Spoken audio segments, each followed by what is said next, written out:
This BMW was by far the biggest project we've ever done. Yeah. We've tinkered with our own bikes.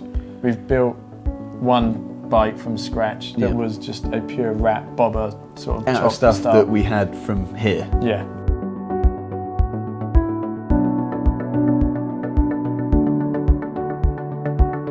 I always wanted a bike from my birth year, and I know it's a silly romantic notion, but I really like the idea of having, I guess, almost a partner and a friend with you that's the same age as you, and you go and have adventures together.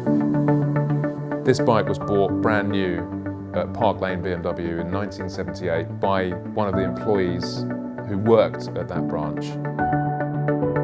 And then after 2 years, it was sold on to its new owner, and it stayed in that family until I bought it.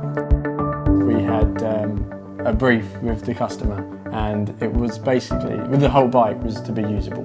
So we looked at the routes of clip-ons and that, didn't want to go down the usual route of a CAF racer, so we decided to go with the flat bars, which really helped with the design of keeping the bike sleek and low at the top. The frame had quite a bit of custom work done to it. Not at the front, because we kind of wanted to keep it original. The centre and back we had to chop up to accommodate for the exhaust system and the shock.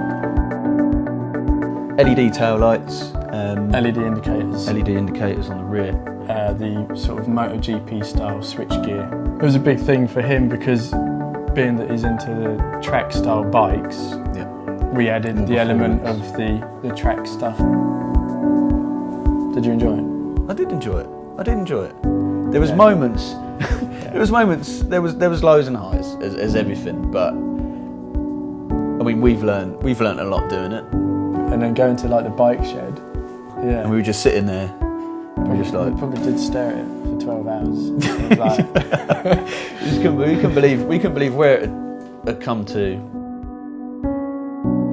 We will not forget this bike. This is not going to be forgotten.